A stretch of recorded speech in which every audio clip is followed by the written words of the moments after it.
மகிமையானவைகளின் மேலெல்லாம் காவல் உண்டாயிருக்கும். ஏசாயா 4ஆம் அதிகாரம் 5ஆம் வசனம். கர்த்தருக்கு ஸ்தோத்திரம் உண்டாவதாக. இன்றைக்கு தொடர்ச்சியாக ஒரு மாதமாக அந்த தலைப்பிலேயே நாம் தியானித்து கொண்டிருக்கிறோம். அடுத்த வாரம் புதிய வாக்கு தத்தத்திலிருந்து தியானிக்க கர்த்தர் கிருபை தருவாராக. தீத்துவின் நிருபம், அப்போஸ்தலனாகிய பவுல் தீத்துவுக்கு எழுதின நிருபம் 2ஆம் அதிகாரம் 13ஆம் வசனத்தை எல்லாரும் எடுத்துக்கொள்ளுங்கள். தீத்து 2ஆம் அதிகாரம் 13ஆம் வசனம் சேர்ந்து வாசிக்க போகிறோம்.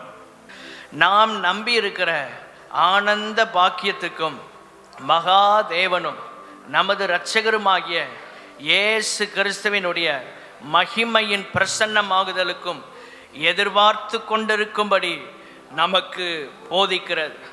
ஒரு வார்த்தையை மறுபடி சொல்லுகிறேன்.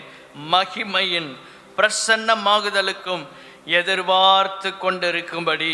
எல்லாரும் சொல்லுங்க, மகிமையின் பிரசன்னமாகுதலுக்கு எதிர்பார்த்து கொண்டிருக்கிறோம். பரிசுத்த ஆவியானவரே எங்களோடு பேசுவீராக. இந்த மாதம் முழுவதும் நீர் தந்த வாக்கு தத்தத்திலிருந்து தியானிக்க கிருபை தந்தீர். இந்த காலை நேரத்தில் உம்முடைய சத்தத்தை நாங்கள் கேட்க வாஞ்சிக்கிறோம். ஒவ்வொருவரோடும் நீர் பேசுவீராக. உம்முடைய வார்த்தைகள் வெளிப்பட நாங்கள் ஜெபிக்கிறோம். இயேசுவின் கிறிஸ்துவின் நாமத்தில் பிதாவே, ஆமென். ஹல்லேலூயா. மகிமையின் பிரசன்னமாகுதலுக்கு எதிர்பார்த்து கொண்டிருக்கிறோம். எல்லாரும் சொல்லுங்க, மகிமையின். செய்தி அதுதான், மகிமையின் பிரசன்னமாகுதல். மகிமையின் பிரசன்னமாகுதல். ஸ்தோத்திரம். தேவனுடைய பிள்ளைகளே, நாம் அதற்காகத்தான் எதிர்பார்த்து இந்த சபையிலே காத்திருக்கிறோம். இத்தனை வருஷங்கள் இயேசுவை பின்பற்றுகிறோம். எவ்வளவோ பிரச்சனைகள், எவ்வளவோ போராட்டங்கள், எவ்வளவோ நெருக்கங்கள். ஆனால் இயேசுவை உறுதியாக இந்த சபையிலே ஆராதித்து கிறிஸ்துவையும் இந்த சபையையும் விட்டுவிடாமல் நிற்கிறோமே. எதற்காக? நமக்கு ஒரு எதிர்பார்ப்பு இருக்கிறது. அது என்னவென்றால், ஸ்தோத்திரம், மகிமையின் பிரசன்னமாகுதலை நாம் எதிர்பார்த்து கொண்டிருக்கிறோம். கைகளை உயர்த்தி அல்லேலூயா சொல்லுங்க. நம்முடைய எதிர்பார்ப்பு என்னது? மகிமையின் பிரசன்னமாகுதல். பிலிப்பியர்ல இன்னொரு வசனம் நமக்கு தெளிவாய் நமக்கு போதிக்கிறது. பிலிப்பியர் 3ஆம் அதிகாரம் 20ஆம் வசனம். நம்முடைய குடியிருப்போ பரலோகத்தில் இருக்கிறது.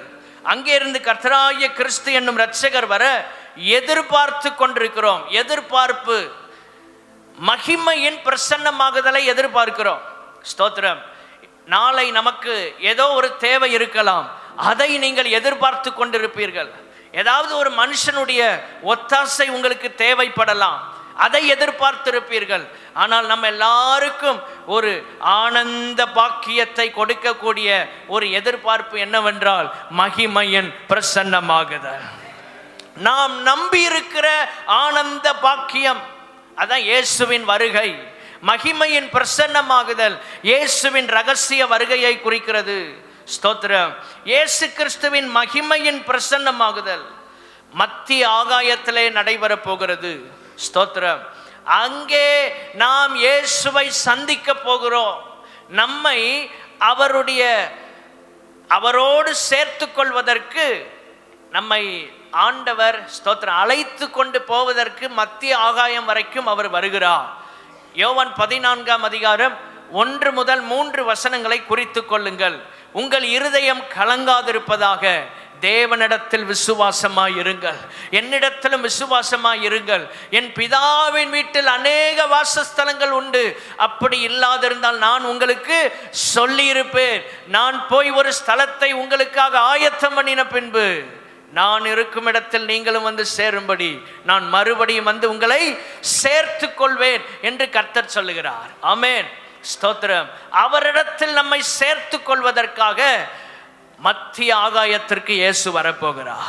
எத்தனை பேர் விரும்புகிறீங்க? ஆமென். இந்த கடைசி நாட்கள்ல வருகையை குறித்த, ஸ்தோத்திரம், எதிர்பார்ப்பு ரொம்ப குறைந்து போய்விட்டது. ஆவிக்குரியவர்களாகிய நம்முடைய வாழ்க்கையில் இந்த மகிமையின் பிரசன்னமாகுதலை குறித்த எதிர்பார்ப்பு குறைந்து போய் காணப்படுகிறது. ஸ்தோத்திரம். இயேசு கிறிஸ்து வருகையின் காலம் நெருங்க நெருங்க எதிர்பார்ப்பு அதிகமாக வேண்டும். ஆனால் நோவாவின் காலத்தில் நடந்தது போல அந்த எதிர்பார்ப்பு கொஞ்சம் கொஞ்சமாக குறைந்து கொண்டே இருக்கிறது. இன்றைக்கு நிறைய பேருக்குள்ள இருக்கிற எண்ணம், நமக்குள் இருக்கிற எண்ணம் என்னவென்றால், இயேசு இப்போல்லாம் வரமாட்டார், இன்னும் கொஞ்ச நாள் கழித்து தான் வருவார். சிலர் முடிவு பண்ணிட்டாங்க, நம்முடைய தலைமுறையில் இயேசு வரப்போகிறதே கிடையாது, நம்ம மரணத்தை தான் என்ன செய்ய போகிறோம், சந்திக்க போகிறோம். அதற்கு பிற்பாடு இயேசுவின் ரகசிய வருகையில் நம்ம முதலாவது எழுந்திருப்போம்னு நினைக்கிறீங்க. ஆண்டவர் அப்படி அல்ல, எப்பொழுது வேண்டுமானாலும் அவர் வருகை இருக்கலாம். ஹல்லேலூயா. இந்த எண்ணம் தான் நமக்குள்ள ஒரு விதமான ஸ்தோத்திரம் பலவீனத்தை உண்டாக்குகிறது. வருகையை குறித்த சிந்தனையே இல்லாமல் போய்விடுகிறது. ஸ்தோத்திரம். இன்றைக்கு நாம் வருகை குறித்து எவ்வளவு தியானிக்கிறோம்? இயேசு கிறிஸ்துவின் ரகசிய வருகை குறித்து அதிகமாக தியானம் பண்ணுங்கள். மகிமையின் பிரசன்னமாகுதலை குறித்து இந்த வாரம் முழுவதும் தயவு செய்து நீங்கள் வீட்டில் பைபிளில் ஒவ்வொரு குறிப்பாக எடுத்து நீங்களே எடுத்து எழுதி ஜெபம் பண்ணுங்க. அந்த குறிப்புகளை எல்லாம் ஜெப குறிப்பாய் மாற்றி விடுங்கள். இங்கே கேட்கிற பிரசங்க குறிப்பு முழுவதும் நீங்கள் குறிப்பெடுத்து வீட்டில் ஜெப குறிப்பாக மாற்றுங்கள். ஆண்டவரே, இந்த வசனம் இப்படி சொல்லி இருக்கிறது, இப்படி எங்களுக்கு போதிக்கப்பட்டிருக்கிறது, இந்த காரியத்திற்கு எங்களுக்கு கிருபை தருவீராக என்று இந்த ப்ரேயர், இந்த மெசேஜில் கொடுக்கிற எல்லா பாயிண்ட்ஸையும் ப்ரேயர் பாயிண்ட்ஸாக மாற்றிடணும். கர்த்தருக்கு ஸ்தோத்திரம் உண்டாவதாக. ஹல்லேலூயா. தேவனுடைய பிள்ளைகளே, இன்றைக்கு எதிர்பார்ப்பு எவ்வளவு இருக்கிறது, அதை பொறுத்து தான் நம்ம வேலை செய்வோம். ஸ்தோத்திரம். எதிர்பார்ப்புக்கு ஏற்றபடி தான் வேலை செய்வாங்க. ஒரு கட்சி தலைவர் இருக்கிறார் என்றால் அந்த தொண்டர்களிடத்தில் அவர் எதிர்பார்ப்பை உண்டாக்கிட்டே இருக்கணும். ஸ்தோத்திரம். எதிர்பார்ப்பை கொடுக்க கொடுக்க தான் அவங்க வேலை செய்வாங்க. ஃபீல்டு ஒர்க் நடக்கும். எதிர்பார்ப்பே இல்லை அப்படின்னா ஒன்றுமே நடக்காது. கிரவுண்ட் ஒர்க் இல்லைன்னா ஸ்தோத்திரம் 1% கூட தாண்ட முடியாது. அப்போ எதிர்பார்ப்பு நம்மை வேலை செய்ய வைக்கிறது. இந்த கடைசி நாட்களில் வருகை குறித்த எதிர்பார்ப்பு தான் நம்மை ஊழியம் செய்ய வைக்கும். கைகளை உயர்த்தி அல்லேலூயா சொல்லுங்க.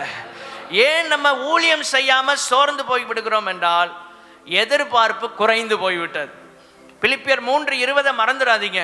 ஸ்தோத்திரம். எதிர்பார்த்து கொண்டிருக்கிறோம் என்று முதல் நூற்றாண்டில் அன்றைக்கு வாழ்ந்த கிறிஸ்தவர்கள் நடுவில் பவுல் சொல்லுகிறார் பிலிப்பியர் நிருபத்தில். அன்றைக்கே அது அவ்வளவு முக்கியம் என்றால் இந்த கடைசி காலத்தில் வந்திருக்கிறோமே, இது எவ்வளவு முக்கியம் என்பதை யோசித்து பாருங்கள். ஹல்லேலூயா. ஸ்தோத்திரம். இன்றைக்கு நம்முடைய திட்டமிடுதலும் நம்முடைய காரியங்களும் உலகத்தின் இன்னும் ஒரு 50 வருஷத்துக்கு என்ன செய்யலாம் நம்ம திட்டமிடுறோம், தவறு அல்ல. ஆனால் எல்லாத்துக்கும் மேலே அவருடைய வருகை எப்பொழுதும் இருக்கும் என்கிற எதிர்பார்ப்பு நமக்குள் இருக்க வேண்டும். கொஞ்சம் யோசித்து பார்ப்போம். கடந்த வாரம் முழுவதும் எத்தனை முறை இயேசு வருவாருங்கிறத யோசித்து பார்த்தோம். அதுதான் நமக்கு தெரியும்.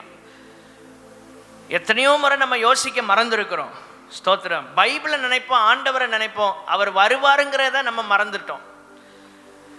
இயேசுவை நினைப்போம், இருமும் போது இயேசுவேங்கிறோம், தும்மும் போது இயேசுவேங்கிறோம், நல்லது. ஆனால் எத்தனை முறை இயேசு சீக்கிரம் வரப்போகிறார் என்ற எதிர்பார்ப்பு நமக்குள் இருந்திருக்கிறது. கர்த்தருக்கு ஸ்தோத்திரம் உண்டாவதாக. இயேசுவை நாம் சந்திக்கும் போது இந்த உலகத்துக்குரிய எல்லாம் நம்மை விட்டு மாறிவிடும், மறைந்துவிடும், எல்லாம் மறைந்துவிடும். நம்ம சிந்தையிலிருந்து இது எல்லாமே டெலீட் ஆயிரும். அவரை பார்த்த உடனே அவர் மட்டும்தான் நமக்கு பிரதானமானவராக தெரிவார். ஹல்லேலூயா. ஸ்தோத்திரம். அப்போ என்ன அர்த்தம்? நாம் சிந்திக்கிறது, நாம் செயல்படுகிறது எல்லாம் நம்முடைய நினைவை விட்டு மாறி போய்விடும் ஒரு நாள். இதற்காகவா இவ்வளவு சிந்தனைகள், இதற்காகவா இவ்வளவு பிரயாசங்கள்? இந்த மகிமையின் பிரசன்னமாகுதலை நம்ம எதிர்பார்க்க ஆரம்பித்து விட்டோம் என்றால் தேவனுடைய பிள்ளைகளே, சந்தோஷமாய் வாழ கர்த்தர் நமக்கு கிருபை தருவார்.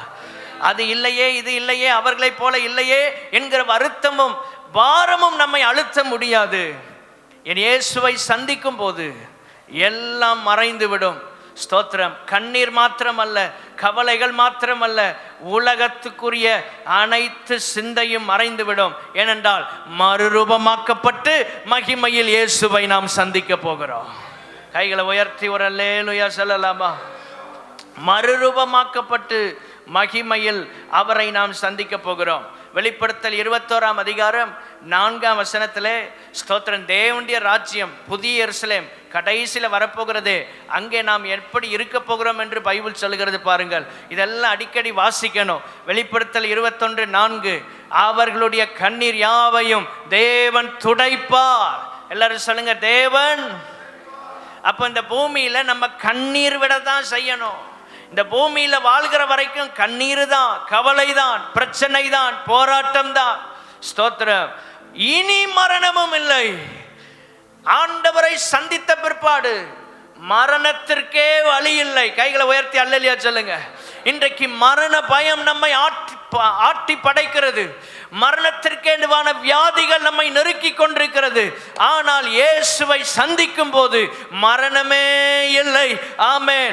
அலறுதல் இல்லை, துக்கம் இல்லை, வருத்தம் இல்லை, வருத்தப்படுத்தக்கூடிய சூழ்நிலைகள் இல்லை, வருத்தப்படுத்துகிற நபர்களும் இல்லை.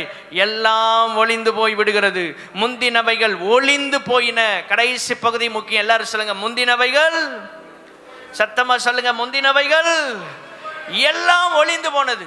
நம்முடைய சிந்தனைகள், ஏக்கங்கள், ஸ்தோத்திரம், இந்த உலகத்துல இருக்கிற காரியங்கள் எல்லாம் ஒளிந்து போக போகிறது. கண்ணீர் யாவையும் இயேசு துடைக்க போகிறார். கண்ணீர் யாவையும் இயேசு துடைக்க போகிறார்.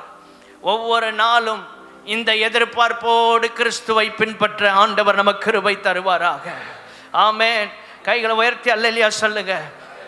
1ஆம் நூற்றாண்டு கிறிஸ்தவர்களுக்கு இருந்த ஒரு பெரிய எதிர்பார்ப்பு, சவால்களுக்கு நடுவில் இருந்த எதிர்பார்ப்பு என்னவென்றால், என் இயேசு ஒரு நாள் என்னை சேர்த்து கொள்ள வருவா. ஆமென். ஸ்தோத்திரம். கண்களால் பார்த்து, அவரை தொட்டு பார்த்து, அவரோடு இருந்து, அவரோடு சாப்பிட்டு, அவரோடு நடந்து, அவரோடு உறங்கி, அவரோடு எழுந்து, அவர் கூடவே இருந்த பேதுரு, ஸ்தோத்திரம், அவருடைய அன்பினால் நிரப்பப்பட்டு கடைசியில் தலைகீழாக சிலுவையில் அடித்து கொல்லப்படுவதற்கு தன்னை ஒப்பு கொடுத்தான். தேவனுடைய பிள்ளைகளே, 1ஆம் நூற்றாண்டு கிறிஸ்தவர்கள் மாத்திரம் அல்ல, இன்றும் கர்த்தருக்காக வைராக்கியமாய் நிற்கிற கிறிஸ்தவர்கள் இருக்கிறார்கள். ஆண்டவரே, அதில் எங்களிலும் ஒருவராய் கர்த்தர், எங்களிலும் ஒருவர் ஆண்டவரே, அவர்களில் நாங்களும் ஒருவராய் இருக்க கர்த்தர் எங்களுக்கு கிருபை தருவீராக. ஹல்லேலூயா. திருச்சபையின் நம்பிக்கை 1 தெசலோனிக்கேயர் 14ஆம் அதிகாரம் 1 தெசலோனிக்கேயர் 4ஆம் அதிகாரம் 14ஆம் வசனம் முதல் 17ஆம் வசனம் வரைக்கும். 1 தெசலோனிக்கேயர் 4ஆம் அதிகாரம் 14ஆம் வசனம் முதல் 17ஆம் வசனம் வரை. இயேசுவானவர் மரித்து பின்பு எழுந்திருந்தார் என்று விசுவாசிக்கிறோமே, அப்படியே இயேசுவுக்குள் நித்திரை அடைந்தவர்களையும் தேவன் அவரோடே கூட கொண்டு வருவார். கர்த்தருடைய வார்த்தையை முன்னிட்டு நாங்கள் உங்களுக்கு சொல்லுகிறதாவது, கர்த்தருடைய வருகை மட்டும் உயிரோடு இருக்கும் நாம் நித்திரை அடைந்தவர்களுக்கு முந்திக் கொள்வதில்லை. ஏனெனில் கர்த்தர் தாமே ஆரவாரத்தோடும் பிரதான தூதனுடைய சத்தத்தோடும், எல்லாரும் வாசிப்போம், தேவ எக்காலத்தோடும் வானத்திலிருந்து இறங்கி வருவார். அப்பொழுது கிறிஸ்துவுக்குள் மரித்தவர்கள் முதலாவது எழுந்திருப்பார்கள். பின்பு உயிரோடு இருக்கும் நாமும் கர்த்தருக்கு எதிர்கொண்டு போக மேகங்கள் மேல் அவர்களோடே கூட ஆகாயத்தில் எடுத்துக் கொள்ளப்பட்டு இவ்விதமாய் எப்பொழுதும் கர்த்தருடனே கூட இருப்போம். ஆகையால் இந்த வார்த்தைகளினாலே நீங்கள் ஒருவரை ஒருவர் தேற்றுங்கள். சத்தம் ஒரு அல்லேலூயா சொல்லுவோம். திருச்சபையின் நம்பிக்கை என்ன? உயிரோடு இருக்கிற நாம் கர்த்தருக்கு எதிர்கொண்டு போக போகிறோம். 17ஆம் வசனம். ஒருவேளை நாம் நித்திரை அடைந்தால் முதலாவது கர்த்தர் நம்மை உயிரோடு எழுப்புவார். ஆமென். இந்த சபையில் நம்மோடு ஆராதித்த எத்தனையோ பேர் இன்று நம்ம கூட இல்லை, ஆண்டவருடைய ராஜ்யத்தில் இருக்கிறாங்க. எத்தனையோ பேர் உங்களோடு நம்மோடு பழகினவர்கள், நம்மை நேசித்தவர்கள், நிறைய தேவனுடைய ஜனங்கள் இன்றைக்கு அவருடைய ராஜ்யத்தில் இருக்கிறார்கள். நம்முடைய நம்பிக்கை என்ன தெரியுமா? நம்மோடு ஆராதித்து, நம்மோடு பழகி, நம்மை நேசித்த, ஸ்தோத்திரம், அந்த தேவனுடைய பிள்ளைகளை மறுபடியும் நாம் காண்போம் என்பதுதான் நம்முடைய நம்பிக்கை. எத்தனை பேர் விசுவாசிக்கிறீங்க? ஆண்டவரே, இந்த சபையில் எத்தனையோ பேர் இருந்தாங்க, ஆண்டவரே உங்க ராஜ்யத்தில் எத்தனையோ பேர் இருக்கிறாங்க, அவர்களை மீண்டும் நாங்கள் சந்திப்போம். கைகளை உயர்த்தி அல்லேலூயா சொல்லலாமா? ஆமென். உண்மையா நேசித்து, ஆண்டவரே மறுபடியும் நாங்கள் எல்லாரையும் பார்ப்போம் என்ற எதிர்பார்ப்புள்ளவங்க மட்டும் சத்தம் ஒரு அல்லேலூயா சொல்லுவோம். உங்க குடும்பத்தில் நீங்க நேசித்தவர்கள், உங்களை நேசித்தவர்கள் இன்னைக்கு எத்தனை பேர் உங்களோட இல்லை, ஆனால் மறுபடி ஒரு நாள் அவர்களை நாம் பார்க்க போகிறோம். இதுதான் நம்முடைய நம்பிக்கை, இதுதான் நம்முடைய விசுவாசம். தேவன் சபைக்கு கொடுத்த நம்பிக்கை அதுதான். இயேசு கிறிஸ்துவின் வருகைக்கான எதிர்பார்ப்புகள் நம்மை பரிசுத்தத்திற்கு நேராய் நடத்துகிறது. எல்லாரும் சொல்லுங்க, நம்மை அந்த எதிர்பார்ப்பு தான் நாம் பரிசுத்தப்படுவதற்கு உதவி செய்கிறது.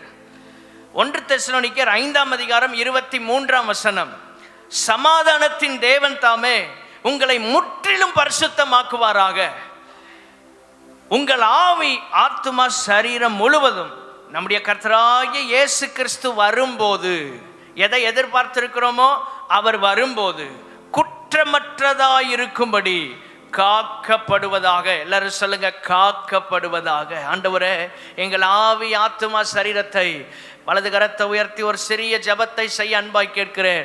தேவனே, நீர் வரும்போது எங்கள் ஆவி, ஆத்துமா, சரீரம் குற்றமற்றதா இருக்கும்படி உம்முடைய கிருபையினால் காக்கப்படுவதாக. ஆண்டவரே, ஹல்லேலூயா, ஹல்லேலூயா. நீங்க சொன்னா அப்படியே கர்த்தர் கிருபை தருவார். ஆமென். வரும்போது இந்த எதிர்பார்ப்பு தான் நம்மை ஜெபிக்க வைக்கும், நம்மை ஊழியம் செய்ய வைக்கும், நம்மை பரிசுத்தத்திற்கு நேராய் வழி நடத்தும். எதிர்பார்ப்பே இல்லாதவர்கள் ஏனோதானோ என்று வாழ்வார்கள். சர்ச்சுக்கு வரணும், போகணும், அவ்வளோதான். ஜெபம் முக்கியம் இல்லை, ஆராதனை முக்கியம் இல்லை, ஸ்தோத்திரம். வீட்டில் ஜெபிக்க மாட்டாங்க, ஸ்தோத்திரம். உங்கள் வாழ்க்கையில் ஒவ்வொரு நாளும் ஒருவேளை நீங்கள் வயதின் காரணமாக, பலவீனத்தின் காரணமாக தினமும் சர்ச்சுக்கு வர முடியாமல் இருக்கலாம். ஆனால் வீட்டில் எவ்வளோ நேரம் ஜெபிக்க முடியுமோ முடிந்த அளவு ஜெபிங்கள். இயேசுவின் வருகை மிக சமீபமாக இருக்கிறது. எல்லாரும் அதை அட்வான்டேஜ் எடுத்துடாதீங்க. ஒருவேளை வயதானவங்க, பலவீனமானவங்க அடிக்கடி வர முடியாது, அவர்களுக்கு சரீரத்தில் சில பலவீனங்கள் உண்டு, அவர்களுக்காக நாங்கள் தொடர்ந்து ஜெபிக்கிறோம். மற்ற எல்லாரும் ஆலயத்தில் வந்து ஜெபிங்க, ஸ்தோத்திரம். கூடுமான வரை சர்ச்சுக்கு வாங்க, வந்து ஜெப அறையில் ஜெபம் பண்ணுங்க, ஆலயத்தில் இந்த பகுதியிலெல்லாம் ஜெபிங்க. நமக்கு ஒரு எதிர்பார்ப்பு இருக்கணும், இயேசு சீக்கிரம் வரப்போகிறார். ஆண்டவருடைய வருகை எப்பொழுது இருக்கும்? யாரும் எதிர்பாராத நேரத்தில் இருக்கும். யாரும் எதிர்பாராத நேரத்தில் தான் அவரும் வரப்போகிறார். இன்றைய நிலை, திருச்சபை நம்பிக்கையை பார்த்தோம். இன்றைய நிலை மத்தேயு 25ஆம் அதிகாரம் 1 முதல் 13 வசனங்களை குறித்து கொள்ளுங்கள். ஒவ்வொரு வசனத்துக்கும் விளக்கம் கொடுத்தா ரொம்ப டைம் ஆயிரும், இன்னைக்கு நமக்கு செய்திக்குள்ளே போக முடியாது. ஆகவே மத்தேயு 25ஆம் அதிகாரம் 1 முதல் 13 வசனங்களை குறித்து கொள்ளுங்கள். வீட்டில் போய் தயவாய் கொஞ்சம் நேரம் எடுத்து இந்த வேத பகுதியை வாசிங்க. இன்னைக்கு கர்த்தர் உங்களோட பேசுகிற இந்த ஆங்கிள் இருந்து, இந்த கண்ணோட்டத்திலிருந்து நீங்கள் அதை வாசிக்க உங்களை அன்பாய் கேட்கிறேன். இன்றைய நிலை எப்படி இருக்கிறது? இன்றைக்கு நாம் பார்க்கும்போது 25ஆம் அதிகாரம் அங்கே வாசிக்கிறோம். முதல் வசனம், பரலோக ராஜ்யம் தங்கள் தீவட்டிகளை பிடித்து கொண்டு மணவாளனுக்கு எதிர்கொண்டு போக புறப்பட்ட 10 கன்னிகைகளுக்கு ஒப்பாய். மணவாளனுக்கு எதிர்கொண்டு போக புறப்பட்ட 10 கன்னிகைகள். மணவாளனை சந்திக்கிறதுக்கு 10 பேரும் புறப்பட்டாங்க. 10 பேரும் ரட்சிக்கப்பட்டவர்கள், 10 பேரும் அபிஷேகம் பெற்றவர்கள், 10 பேரும் ஞானஸ்நானம் எடுத்தவர்கள், 10 பேரும் சபையில் உள்ளவர்கள் தான், கர்த்தரை உண்மையை ஆராதிக்கிறவர்கள் தான். ஆனால் 5 பேர் கைவிடப்பட்டார்கள், 5 பேர் எடுத்துக்கொள்ளப்பட்டார்கள். ஸ்தோத்திரம். எதிர்கொண்டு போக புறப்பட்டதுல 10 பேர் வர்றாங்க, ஆனால் சந்தித்ததுல 5 பேர் மட்டும்தான் வர்றாங்க. இன்னைக்கு தேவனுக்காக இயேசு போதும் உலகம் வேண்டான்னு எத்தனையோ ஆயிரக்கணக்கான பேர் புறப்படுறாங்க, ஆனா அவரை சந்திக்கிறது ஒரு கூட்டம் மாத்திரமே. புறப்பட்டது 10 பேர், சந்தித்தது 5 பேர் மட்டும். தீவட்டிகளை நடுராத்திரியில, மத்தேயு 25:6 பாருங்கள், நடுராத்திரியில மணவாளன் வருகிறார், அவருக்கு எதிர்கொண்டு போக புறப்படுங்கள் என்கிற சத்தம் உண்டாயிற்று. ஸ்தோத்திரம். அப்பொழுது புறப்படுறதுக்கு ஆயத்தப்பட்டா 5 பேர் விளக்கில் எரிவதற்கு எண்ணெய் இல்லாமல் போனது. எண்ணெய் இல்லை என்பது முதலாவதே அவர்களுக்கு தெரியும். ஆனால் அந்த தேவையை அவர்கள் முதலாவது பூர்த்தி செய்யவில்லை. ஸ்தோத்திரம். இன்றைய நிலை என்ன தெரியுமா? எந்த காரியத்தில் நம்ம பலவீனமா இருக்கிறோம் என்பது நமக்கு நல்லா தெரியும்.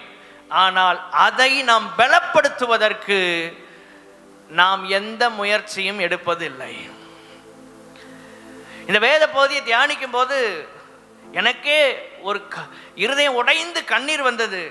அவ்வளவு சத்தியங்கள் இதில் இருக்கு. நம்ம வாசிச்சுட்டு போயிட்டே இருக்கிறோம் பல வருஷமா. கொஞ்சம் யோசித்து பாருங்க. அவர்களுக்கு தெரியும் எண்ணெய் இல்லை. திடீர்னு பார்க்கல, எண்ணெய் இல்லாததை அறிந்திருந்தார்கள்.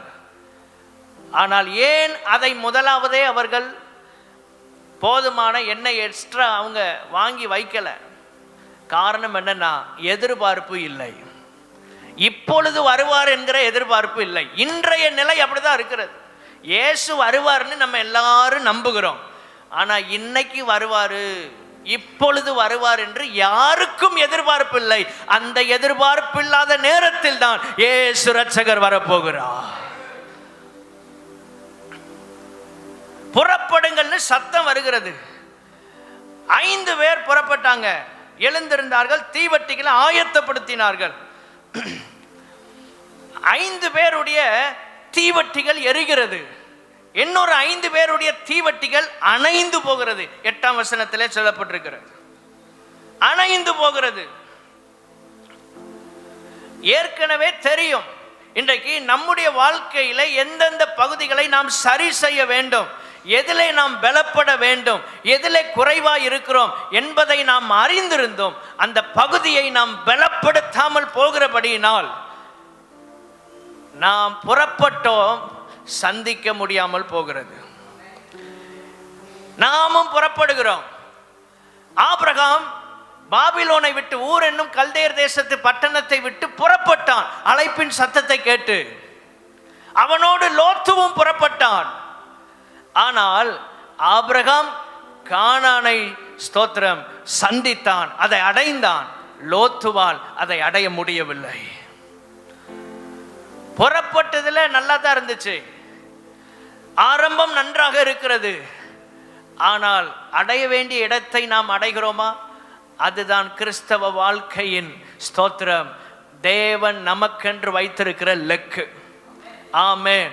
பந்தய பொருளை அடையாவிட்டால் நாம் புறப்பட்டதும் வீணாய்விடும், இத்தனை வருடங்கள் பிரயாணப்பட்டதும் வீணாய்விடும்.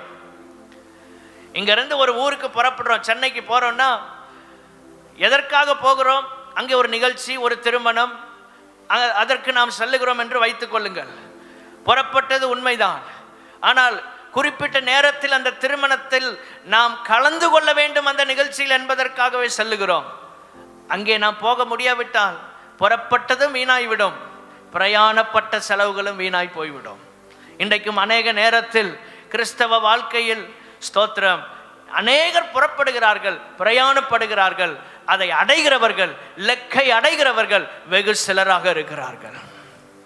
ஆண்டவரே, நாங்கள் புறப்படுவதோடு மாத்திரமல்ல, பிரயாணப்படுவதோடு மாத்திரமல்ல, அடைய வேண்டியதை அடைவதற்கு கர்த்தர் எங்களுக்கு உதவி செய்வீராக. புறப்படுதல், பிரயாணப்படுதல், அடைதல், ஸ்தோத்திரம் அல்ல சுதந்தரித்தல். நாம் எதை நமக்கென்று கர்த்தர் வைத்திருக்கிறாரோ அதை நாம் சுதந்தரிக்க வேண்டும். இந்த 10 கன்னிகைகள் புறப்பட்டது எதற்காக? முதல் வசனத்திலேயே சொல்லப்பட்டிருக்கிறது. மணவாளனுக்கு எதிர்கொண்டு போகிற, மணவாளனை சந்திப்பதற்காகத்தான் புறப்படவே செஞ்சாங்க. நாம் ரட்சிக்கப்பட்டதே இயேசுவை சந்திப்பதற்காக. நாம் ரட்சிக்கப்பட்டதே அவருடைய ராஜ்யத்திற்கு செல்வதற்காகத்தான். ஸ்தோத்திரம். நிறைய காரியங்கள் இருந்தாலும் பிரதான நோக்கத்தை மாத்திரம் சொல்லிட்டு போறேன். அவரை சந்திப்பது தான் நம்முடைய வாழ்க்கையில் பிரதானம். எல்லாம் செஞ்சு கடைசியில் அவரை சந்திக்க முடியாமல் போய்விட்டதென்றால் ஒரு பயனும் இல்லாமல் போய்விடும். தேவனுடைய பிள்ளைகளே, ஸ்தோத்திரம், அநேக நேரங்களில் அவருடைய தாமதத்தை நம்முடைய சாதகங்களாக எடுத்துக்கொள்கிறோம். மறுபடியும் சொல்லுகிறேன், அவருடைய தாமதங்களை நம்முடைய சாதகங்களாக எடுத்துக்கொள்ளுகிறோம். சாதகங்கள் என்று சொல்லும்போது நாம் விரும்புகிற காரியங்களை செய்வதற்கும் நம்முடைய திட்டங்களை செயல்படுத்துவதற்கும் அவருடைய தாமதத்தை நாம் அதை பயன்படுத்தி கொள்ளுகிறோம். இல்லை தேவனுடைய பிள்ளைகளே, அவர் தாமதிப்பது எதற்காகவென்றால் இன்னும் நாம் பரிசுத்தப்படுவதற்காக, இன்னும் பலப்படுவதற்காக, இன்னும் சில ஆத்துமாக்களை ஆதாயம் செய்வதற்காக, இன்னும் இந்த தேசத்தில் கிறிஸ்துவை அறியாதவர்கள் அவரை அறிவதற்காக. அல்லேலூயா. இந்த ஆராதனையின் முடிவில் நம்முடைய தேசத்திற்காக இன்னைக்கு 5 நிமிஷம் ஜபிக்க போறோம். 76வது ஸ்தோத்திரம், குடியரசு தின விழா. கைகளை உயர்த்தி அல்லேலூயா சொல்லுங்க. ஆண்டவர் நம்மளை இந்த தேசத்தில் வைத்ததுக்காய் ஸ்தோத்திரம். தேவனுடைய பிள்ளைகளை பாவ கட்டில் இருக்கிற ஜனங்கள் விடுதலையாக்கப்பட வேண்டும். கர்த்தருக்கு ஸ்தோத்திரம் உண்டாவதாக. இந்த நாள் நமக்கு அநேக ஊழியங்களை செய்வதற்கு கர்த்தர் நமக்கு உதவி செய்வாராக. தாமதங்களை நம்முடைய சாதகங்களாக நாம் எடுத்துக்கொள்ளக்கூடாது. தாமதிப்பது நம்முடைய நன்மைக்காக. ஸ்தோத்திரம். அந்த டைம்ல நாம் பலவீனமான பகுதிகளை பலப்படுத்த கர்த்தர் நமக்கு கிருபை தருவாராக. கைகளை உயர்த்தி அல்லேலூயா சொல்லலாமா? 2 ராஜாக்களின் புஸ்தகம் 2ஆம் அதிகாரம் 2ஆம் வசனம். 2 ராஜாக்களின் புஸ்தகம் 2ஆம் அதிகாரம் 2ஆம் வசனம். காலத்தின் மேன்மையை நாம் அறிந்து கொள்ள வேண்டும். எலியா தீர்க்கதரிசி சொல்லுகிறான், ஸ்தோத்திரம், நீ இங்கே இரு, கர்த்தர் என்ன பெத்தேல் மட்டும் அனுப்புகிறார். எலிசா சொல்றான், உம்மை விடுகிறதில்லை. இப்படி ஒவ்வொரு இடமா போறாங்க. எல்லா வசனங்களையும் கீழே நீங்க வாசித்து பாருங்க. எலியா எடுத்துக்கொள்ளப்படுகிற காலம் வந்தபோது எலிசா தீர்க்கதரிசி அவனை விடாமல் பற்றி கொள்ளுகிறான், அவனை விடாம பிடித்துக் கொள்ளுகிறான். ஸ்தோத்திரம். அவன் எங்க போனாலும் இவன் பின்னாலே போறான். காரணம் என்ன தெரியுமா? எலியா போறாரு, இனி நம்ம அவரை கூட இருக்க முடியாது. ஆனா அவரிடத்தில் இருக்கிறதை நாம் பெற்றுக்கொள்ள வேண்டும். அவர் எடுத்துக்கொள்ளப்படுகிற காலத்தை எலிசா புரிந்து கொண்டான். இந்த கடைசி நாட்களில் கடைசி காலம் என்பதை நாம் புரிந்திருக்க வேண்டும். அப்படி எலிசா அதை புரிந்து கொண்டனால உம்மிடத்தில் இருக்கிற ஆவியின் வரத்தை எனக்கு இரட்டிப்பாய் தாரும் என்று எலிசா கேட்டான். கைகளை உயர்த்தி கேளுங்க. ஆண்டவரே, இந்த காலத்தில் ஊழியம் செய்வதற்கு எங்களுக்கு இன்னும் 1 மடங்கு அபிஷேகத்தை கர்த்தர் தருவீராக. இந்த தலைமுறையை நம்ம சாதாரணமாக சந்திக்க முடியாது. சாதாரணமான வேத அறிவோடு சந்திக்க முடியாது. கர்த்தருடைய அபிஷேகத்தின் நிறைவு இருந்தால் மட்டுமே இந்த தலைமுறைக்கு நாம் ஊழியம் செய்ய முடியும். ஏனென்றால் நம்மை விட அறிவில் தேறினவர்கள் நம்மை விட எங்கேயோ போயிட்டாங்க. ஸ்தோத்திரம். 60 வயசுல தான் நிறைய பேர் மொபைல் போனே பார்த்துருப்பாங்க, அல்லது 50 வயதுல தான் பார்த்துருப்பாங்க. ஆனா இன்றைய பிள்ளைகள் ஸ்தோத்திரம் பிறந்த உடனே பார்க்குற ஸ்லாக்கியம். அவ்வளவு டெக்னாலஜி முன்னேறிட்டே போகிறது. ஸ்தோத்திரம். அறிவு பெருக்கம் உண்டாய்கொண்டே இருக்கிறது. இதெல்லாம் கடைசி காலம்தான். தேவனுடைய பிள்ளைகளே, இந்த காலத்தில் இருக்கிற ஜனங்களுக்கு நாம் ஊழியம் செய்ய வேண்டும் என்றால் ஆவியானுடைய அபிஷேகம் வேணும். இல்லைன்னா இந்த தலைமுறை மக்களை நம்ம சபைக்குள்ள கிறிஸ்துவுக்குள்ள கொண்டு வரவே முடியாது. ஏன்னா அவர்களுக்கு அறிவை வைத்து ஊழியம் செய்ய முடியாது. இந்த காலத்தில் நம்மை விட அவங்க அறிவில் தேர்ந்தவர்கள். ஆனால் ஒன்றை வைத்து தான் கடைசி வர ஊழியம் செய்ய முடியும். படிக்காத பேதுருவையும் படித்து பண்டிதர் நிலையில் இருந்த பவுலையும் கர்த்தர் தேசங்களுக்கு ஆசீர்வாதமாக பயன்படுத்துறதுக்கு அடிப்படை காரணம் என்னவென்றால் அவர்களுக்குள் இருந்த அபிஷேகம். கைகளை உயர்த்தி அல்லேலூயா சொல்லுங்க. புதுசு புதுசா பிள்ளைகள் கற்றுக்கொள்ளுகிறாங்க. ஒவ்வொரு நாளும் ஏதோ ஒன்றை புதுசா செய்யணும்னு துடிக்கிறாங்க. இன்றைய சந்ததி தலைமுறை அப்படி இருக்கிறது. நம்ம ஒன்றை படிச்சுட்டு வருவோம், சாயங்காலத்துக்குள்ள அவன் இன்னும் 4 விஷயத்தை கற்றுக்கொள்ளுவான். அறிவில் நிற்க முடியாது. நம்முடைய அனுபவத்தில் நிற்கிற கஷ்டம். ஆனால் அபிஷேகத்தில் நிற்க கர்த்தர் கிருபை தருவாராக. வேத அறிவு தேவை, வேத அனுபவங்கள் தேவை. எல்லாவற்றுக்கும் மேலாக ஆவியானுடைய அபிஷேகம் நமக்கு நிறைந்திருக்க வேண்டும். அந்த ஆவியானுடைய துணை இல்லைன்னா நம்மால் ஒன்று சாதிக்க முடியாது, ஒன்றும் சாதிக்க முடியாது. கர்த்தருக்கு மகிமை உண்டாவதாக. நான் ஏற்கனவே ஒரு கூட்டத்தில் சொன்னேன், இன்றைய தலைமுறை எப்படி இருக்கிறது. ஒரு வாலிபர் கேட்கிறான், ஒரு வாலிபர் கூட்டத்தில் நடந்த ஒரு சம்பவம்.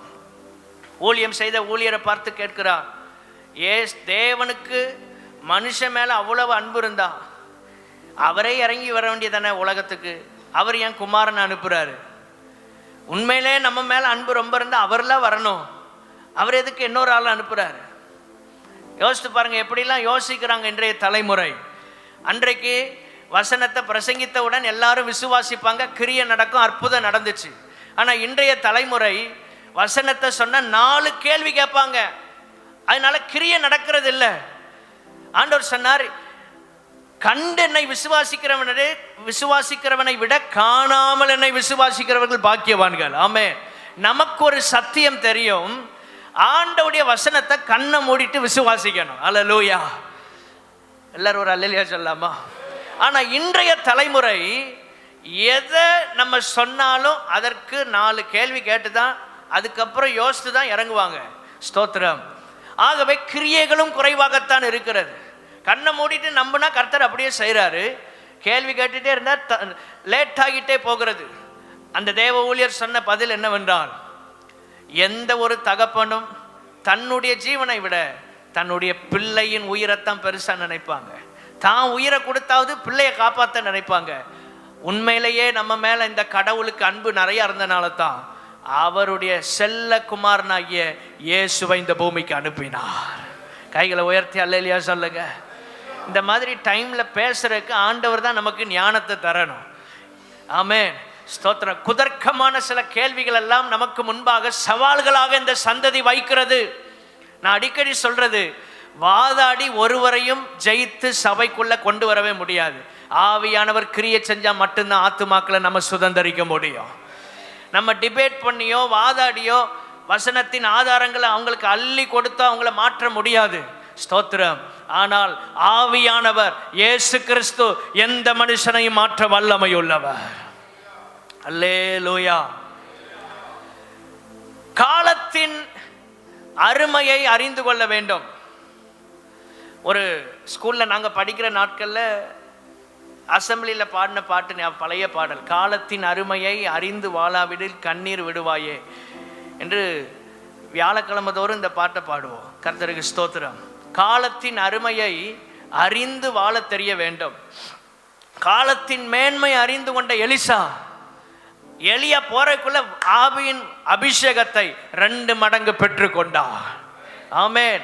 ஸ்தோத்திரம். ஆண்டவர் தருகிற வாய்ப்புகளை சரியாக பயன்படுத்திக் கொள்ளுங்கள். இந்த கடைசி காலத்தில் ஊழியம் செய்வதற்கு இன்னும் 2 மடங்கு அபிஷேகம் நமக்கு தேவைப்படுகிறது. எத்தனை பேர் விசுவாசிக்கிறோம்?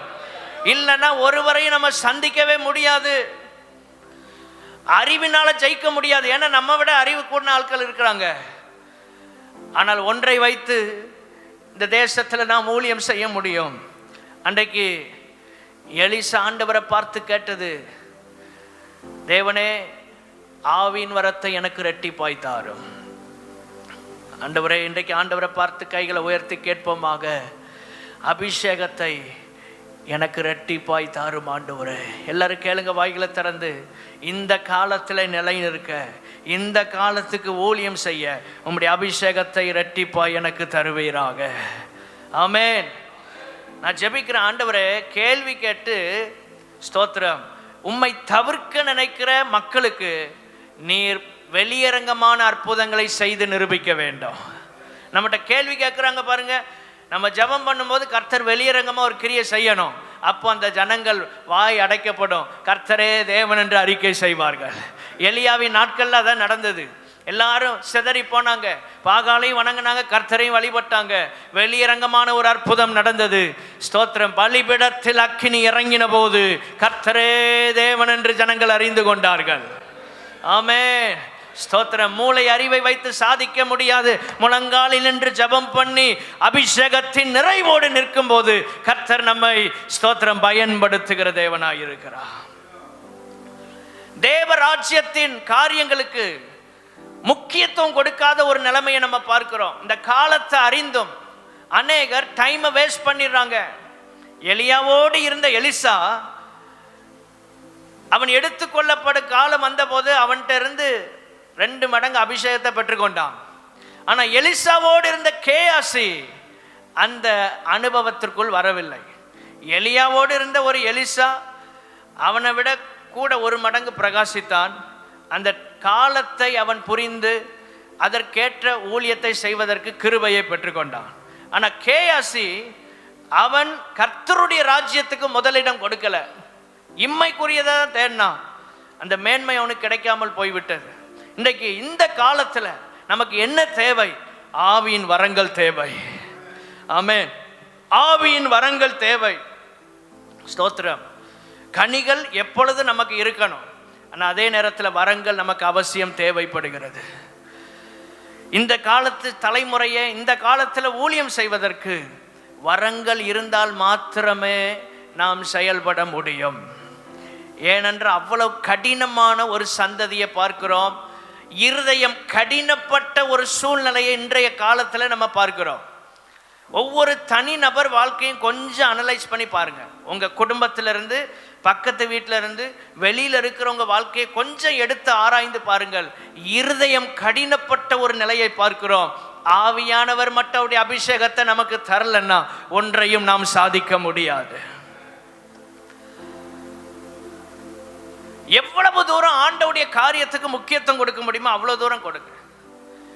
இந்த 5 கன்னிகைகளும் பார்த்துக்கலாம், அவர் எப்போ வர்றாரு தெரியல, ரொம்ப நாளாக காத்திருக்கிறோம், வரும்போது பார்த்துக்கலாம் நினைச்சாங்க.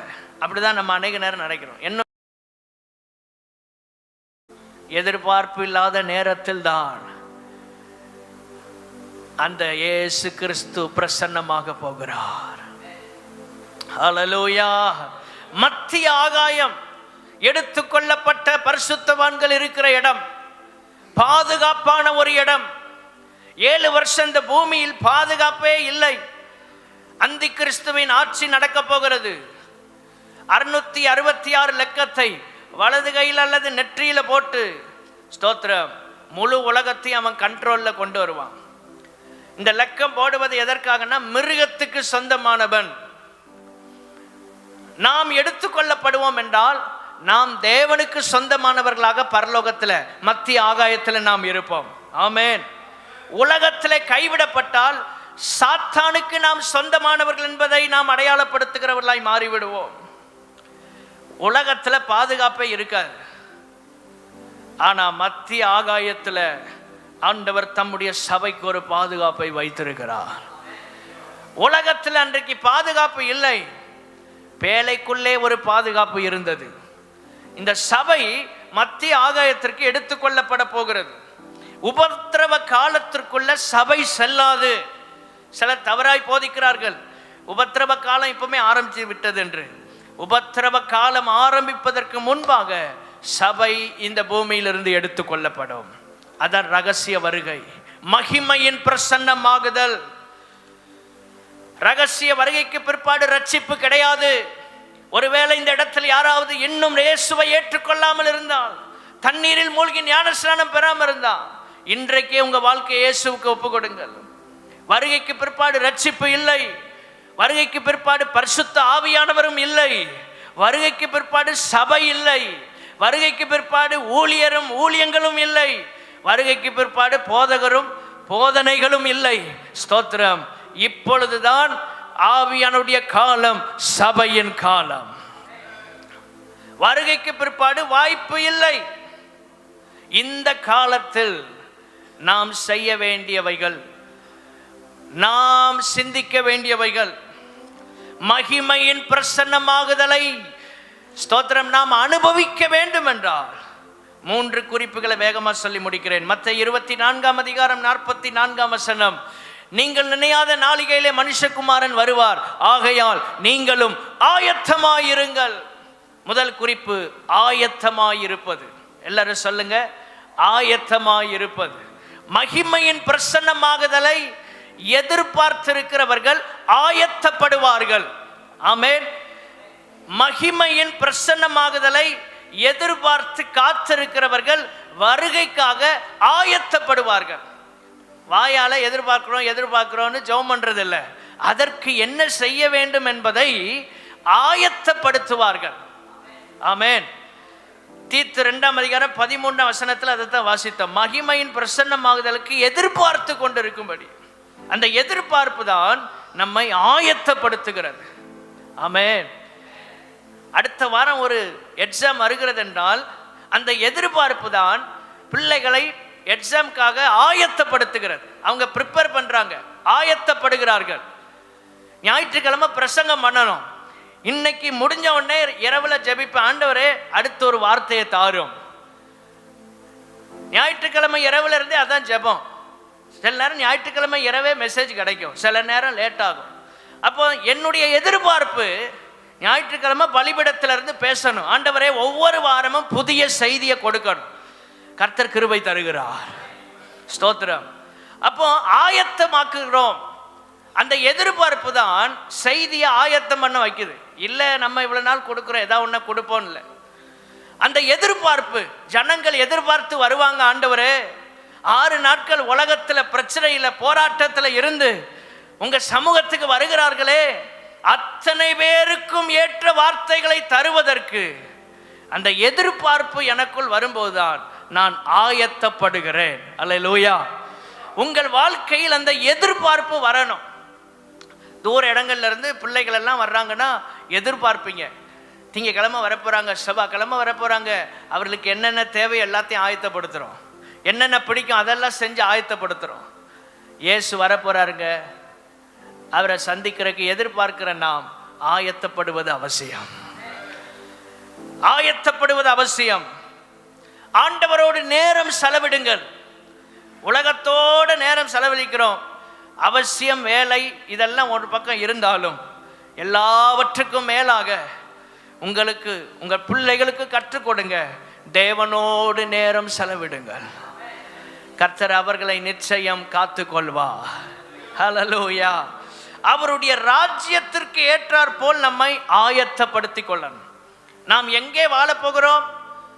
பரலோகத்தில் வாழ போகிறோம். ஸ்தோத்திரம். சிலர் திருமணமாகி வெளிநாட்டுக்கு போவாங்க பாருங்க. இங்கேருந்து அமெரிக்காவுக்கு, ஆஸ்திரேலியாவுக்குலாம் போகிறாங்கன்னா அந்த பிரதேசத்துக்கு, அந்த தேசத்துக்கு ஏற்றபடி தன்னை மாற்றிக்கொள்வார்கள்.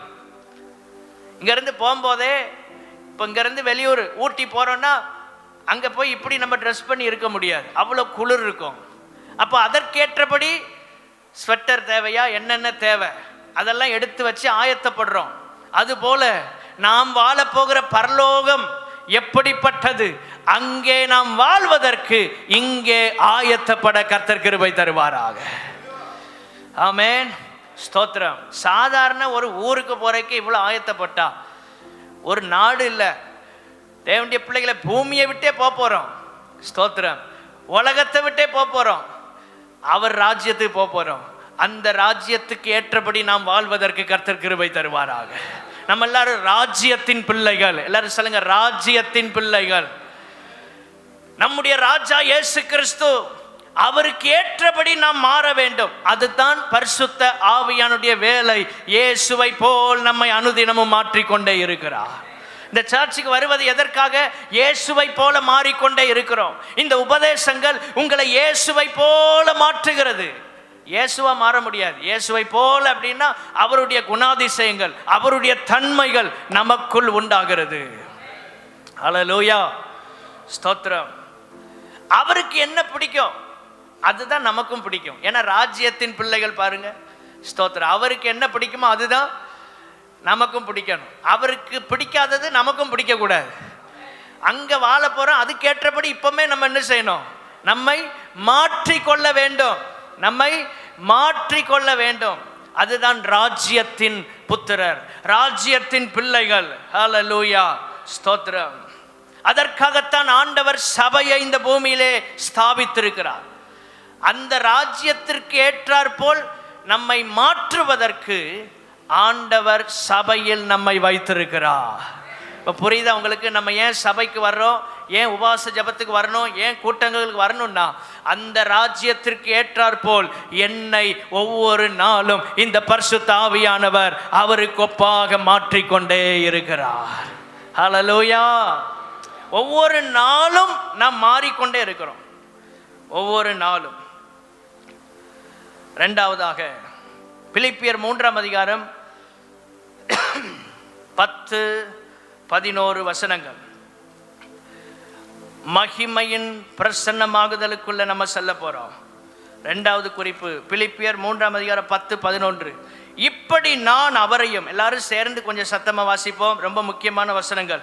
இப்படி நான் அவரையும் அவருடைய உயிர்த்தெழுதலின் வல்லமையும் அவருடைய பாடுகளின் ஐக்கியத்தையும் அறிகிறதற்கும் அவருடைய மரணத்திற்கொப்பான மரணத்திற்குள்ளாகி எப்படியாயினும், எல்லாரும் சத்தமா சொல்லுங்க, எப்படியாயினும் நான் மரித்தோரிலிருந்து உயிரோடு எழுந்திருப்பதற்கு தகுதியாகும்படிக்கு அவருக்காக எல்லாவற்றையும் நஷ்டம் என்று விட்டேன், குப்பையுமாக எண்ணுகிறேன். ஆமென்.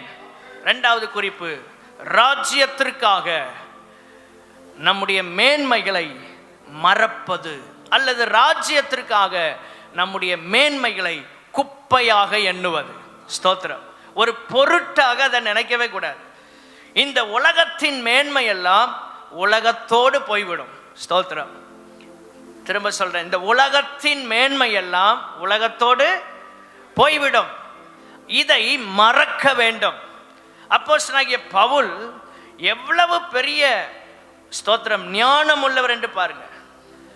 கமாலியலின் பாதத்தில் கற்றுக்கொண்டேன்னு சொல்றாரு. அன்றைக்கு இருந்த யூனிவர்சிட்டி அதுதான்.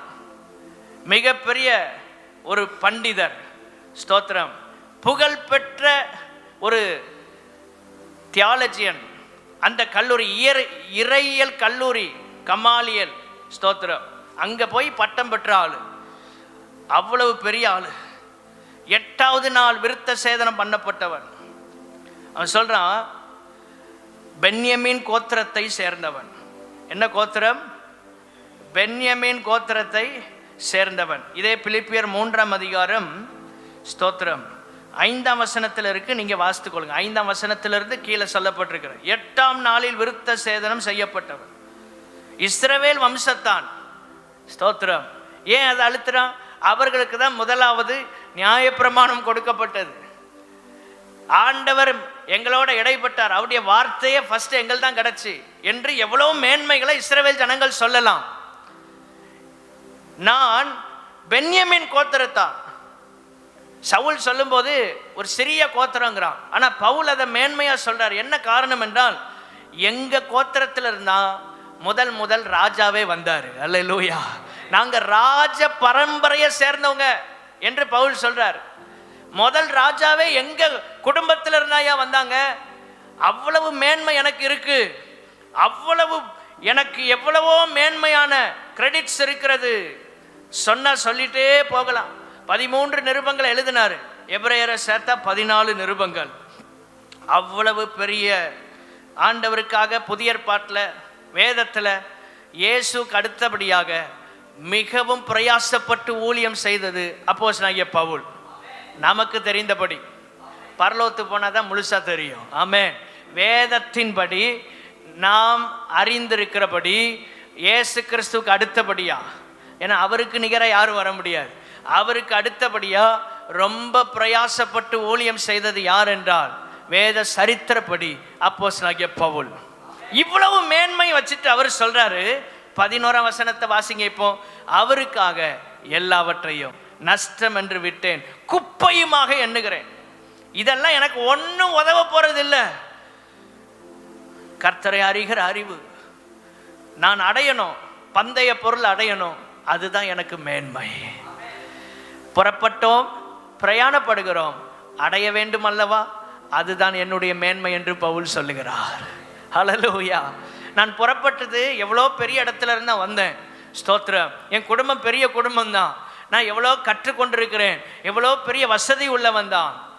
இப்போ பிரயாணப்படுறேன் இந்த பாதையில்.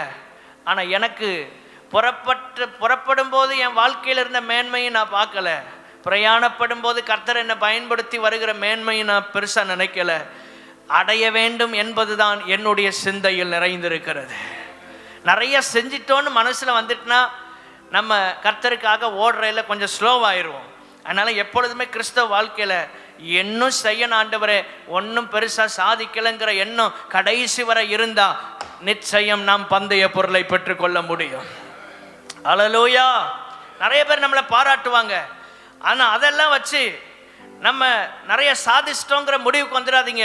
இன்னும் செய்ய வேண்டியது ஏராளம் இருக்கிறது என்று கடைசி மனிதன் இந்த தேசத்தில் இயேசுவை அறிகிற வரைக்கும் அயராது கர்த்தருக்காக ஊழியம் செய்ய கர்த்தர் கிருபை தருவாராக. கைகளை உயர்த்தி ஒரு அல்லேலூயா சொல்லுங்க. தேசத்தை சந்திச்சாச்சுன்னா அடுத்த ஒவ்வொரு உலகத்தில் இருக்கிற பாகங்களுக்கு சுவிசேஷம் சொல்லணும். ஆண்டவரே, அது வரைக்கும் நாங்கள் உழைத்து கொண்டே இருக்க கர்த்தர் கிருபை தருவீராக. இவ்வளவு மேன்மைகளை வைத்த பவுல் சொல்றார், எல்லாவற்றையும் அவருக்காக நஷ்டம் என்று குப்பையா விட்ட. இதான் கர்த்தர் எதிர்பார்க்கிற வாழ்க்கை. எல்லாரும் சொல்லுங்க, கர்த்தர் நம்முடைய மேன்மைகளை எல்லாம் மறந்துடணும். நம்முடைய மேன்மைகளை குப்பையா தான் பார்க்கணும். ஸ்தோத்திரம். 2 பேதுருவின் நிருபம் 3ஆம் அதிகாரம் 14ஆம் வசனத்தை பாருங்க. 2 பேதுருவின் நிருபம் 3ஆம் அதிகாரம் 14ஆம் வசனம். ஆகையால் பிரியமானவர்களே, இவைகள் வர காத்திருக்கிற நீங்கள் கரையற்றவர்களும் பிழையில்லாதவர்களுமாய் சமாதானத்தோடே அவர் சந்நிதியில் காணப்படும்படி ஜாக்கிரதையாயிருங்கள். இதான் கர்த்தர் எதிர்பார்க்கிற வாழ்க்கை. தேவனுடைய பிள்ளைகளை ராஜ்யத்திற்காக மேன்மைகளை குப்பையாக பார்க்கிறவர்கள் கர்த்தர் எதிர்பார்க்கிற வாழ்க்கையை வாழ்வார்கள். கர்த்தர் விரும்புகிற வாழ்க்கையை வாழ்வார்கள். ஆமென். கர்த்தர் விரும்புகிற வாழ்க்கையை நாம் வாழ வேண்டும். நாம் விரும்புகிறதல்ல, அவர் விரும்புகிறபடி வாழ கர்த்தர் நமக்கு உதவி செய்வாராக. நாம் விரும்புகிற பிரகாரம், நாம் விரும்புவதை ஸ்தோத்திரம் ஊழியத்தில் செய்வதல்ல, அவர் விரும்புவதை நாம் செய்ய வேண்டும். நாம் விரும்புகிறதை கர்த்தருக்கு கொடுப்பதல்ல, அவர் விரும்புகிறதை நாம் அவருக்கு கொடுக்க வேண்டும். கைகளை உயர்த்தி அல்லேலூயா சொல்லலாமா? 3வது குறிப்பு, எபேசியர் 3ஆம் அதிகாரம் 16வது வசனம். எபேசியர் 3:16 எல்லாரும் தெரிந்த வசனம். ஸ்தோத்திரம். எபேசியர் 3:16. நீங்கள் அவருடைய ஆவியினாலே உள்ளான மனுஷனில் வல்லமையாய் பலப்படவும். 3வது குறிப்பு, உள்ளான மனுஷனில் பலனடைவது. மகிமையின் பிரசன்னமாகுதலை அனுபவிக்கணும். இந்த கிருபையின் காலத்தில் நம்ம என்ன செய்யணும்? முதலாவது ஆயத்தமா இருக்கணும். 2வது ராஜ்யத்திற்காக நம்முடைய மேன்மைகளை குப்பையா நம்ம விடணும், குப்பையா பார்க்கணும். 3வது உள்ளான மனுஷனில் பலன் அடையணும். நிறைய சொல்லலாம், 3 குறிப்புகளோட நிறுத்துறேன். உள்ளான மனுஷனில் பலன் அடையணும் அப்படின்னா என்ன அர்த்தம்? ஆவி ரொம்ப முக்கியம். நம்ம ஸ்பிரிட், இந்த ஆவியானவர் நம்ம கூட இருக்கும்போது இந்த ஆவி பலன் அடைந்து கொண்டே இருக்கிறது. இந்த ஆவியானவர் நம்மை பலப்படுத்தி கொண்டே இருக்கிறார். உள்ளான மனுஷன்ல பலன் அடையணும். உள்ளான மனுஷன்ல பலன் இல்லாதவர்கள் எளிதில் விழுந்து போவார்கள், எளிதில் பின்வாங்கி போவார்கள்.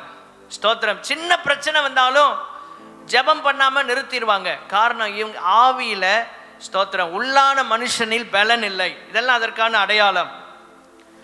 உள்ளான மனுஷன்ல நம்ம பலன் இல்லை என்பதை உணரும் போது உடனே அந்த பகுதியை பலப்படுத்துறதுக்கு ஆவியானவர் சமூகத்துக்கு வரணும். ஹல்லேலூயா. ஒரு பரிசுத்தவான் சொல்றார், தன்னுடைய வாழ்க்கை சரித்திரத்தை விதமா எழுதியிருக்கிறார். எப்பொழுதெல்லாம் ஆவியில கொஞ்சம் மந்தமா இருக்கிறத உணர்றாரோ அப்பெல்லாம் தனிமையில போய் ஆண்டவர் சமூகத்தில் ஜெபிக்க ஆரம்பிப்பாராம். நம்முடைய வாழ்க்கையில மனுஷிகத்தில் இருக்கிறோம், சோர்வுகள் வரும். ஆனா அப்பொழுதெல்லாம் அந்த பகுதி பலனடைவதற்கு ஆண்டவர் சமூகத்தில் நிற்பதற்கு கர்த்தர் கிருபை தருவாராக. ஜெபிப்பதற்கு கர்த்தர் கிருபை தருவாராக. பரிசுத்த ஆவியானவர் உள்ளான மனுஷனை பலப்படுத்துகிறார். எல்லாரும் சொல்லுங்க, பரிசுத்த ஆவியானவர் உள்ளான மனுஷனை பலப்படுத்துகிறார். எவ்வளவு பிரச்சனை வந்தாலும் நீங்க ஸ்ட்ராங்கா இருப்பீங்க. எவ்வளவு போராட்டம் வந்தாலும் இந்த சர்ச்சில் உண்மையா கர்த்தரை ஆராதிப்பீங்க. காரணம், உள்ளான மனுஷனில் இருக்கிற பலன். ஹல்லேலூயா. ரோமர் 7ஆம் அதிகாரம் 15ஆம் வசனத்திலே ஒரு அருமையான வசனம் சொல்லப்பட்டிருக்கிறது. ரோமர் 7:15. எப்படியெனில், நான் செய்கிறது எனக்கே சம்மதி இல்லை, நான் விரும்புகிறதை செய்யாமல் நான் வெறுக்கிறதையே செய்கிறேன். அப்போஸ்தலனாகிய பவுலினுடைய பழைய அனுபவம். ஸ்தோத்திரம். அவன் எதை விரும்புகிறானோ அதை செய்ய முடியலை. ஆவியில பலனடைவதற்கு முன்னால அவனுக்கு இருந்த அனுபவம். அதான் 7ஆம் அதிகாரத்தில் வாசிக்கிறோம்.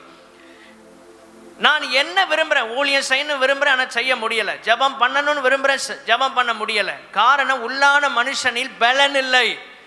ரோமர் 8ஆம் அதிகாரத்துக்கு வாருங்கள், 2ஆம் வசனத்தை வாசிப்போம். கிறிஸ்து இயேசுவினாலே ஜீவனுடைய ஆவியின் பிரமாணம் என்னை பாவம் மரணம் என்பவைகளின் பிரமாணத்தினின்று விடுதலையாக்கிற்றே. எந்த பிரமாணம் நம்மை விடுவிக்கிறது? ஆவியின் பிரமாணம். எல்லாரும் சொல்லுங்க, எந்த பிரமாணம்? பரிசுத்த ஆவியானவர் தான் நம்மளை பாவத்திலிருந்து விடுவிக்கிறவர், பாவத்தை மேற்கொள்ளுகிற பலனை தருகிறவர். பரிசுத்த ஆவியானவர் தான், ஸ்தோத்திரம், நம்மை ஊழியம் செய்ய வைக்கிறார். பரிசுத்த ஆவியானவர் தான் நம்மை ஜெபிக்க தூண்டுகிறார். ஹல்லேலூயா. அப்ப இந்த ஆவியின் பிரமாணத்துக்குள்ள வரலன்னா நீங்க கண்டினியூஸா ஜெபிக்க முடியாது. 10 நாள் ஜெபம் பண்ணுவீங்க, 11ஆவது நாள் சோர்ந்து போவீங்க. சின்ன பிரச்சனை வந்தாலும் சர்ச்சை மிஸ் பண்ணிடுவோம், ஜெபத்தை விட்டுருவோம். காரணம், உள்ளான மனுஷனின் பலன் இல்லை.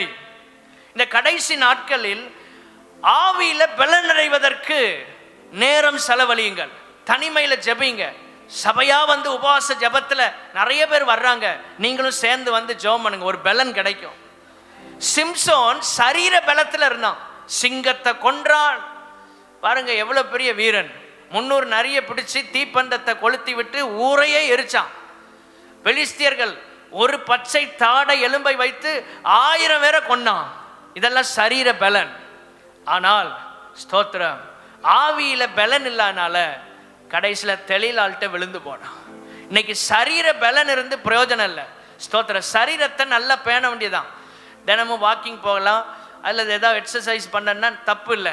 ஆனால் காலையில் ஜெபம் பண்ணாமல், காலையில் பைபிளை தியானிக்காம வாக்கிங் போயும் பிரயோஜனம் இல்லை. ஸ்தோத்திரம், நம்ம எவ்வளவு எக்ஸசைஸ் பண்ணியும் பிரயோஜனம் இல்லை. ஏன்னா பைபிள் சொல்லுகிறது, சரீர முயற்சி அற்ப பிரயோஜனம் உள்ளது. இதெல்லாம் தேவை, வேண்டாம் என்று சொல்லவில்லை. ஆனால் முதலாவது தேவனுடைய ராஜ்யத்தை, அவருடைய நீதியும் தேடணும். சில காலையிலே ஓடுறாங்க, ஸ்தோத்திரம், பைபிள் வாசித்தாங்களான்னு கேட்டால் அது நேரம் இல்லை. ஓடுறதுக்கு நேரம் இருக்குது, பைபிள் வாசிக்க நேரம் இல்லை. எப்படி ஆவியில் பலன் உண்டாகும்? எப்படி நம்ம பிரச்சனையில் நிற்க முடியும்? ஸ்தோத்திரம், சரீர பலத்தை வச்சு ஒன்றும் சாதிக்க முடியாது. கிறிஸ்தவ வாழ்க்கையில் சரீரமும் நமக்கு அவசியம், ஆனால் அதே நேரத்தில் அதை விட ஆவியில் பலன் நமக்கு இருக்க வேண்டும். அதுதான் சிம்சோன் சிறந்த உதாரணம். ஸ்தோத்திரம், நம்ம வாழ்க்கையில் முதலாவது நீங்கள் காலையில் எழும்பி ஜெபம் பண்ணிட்டு வாக்கிங் போங்க.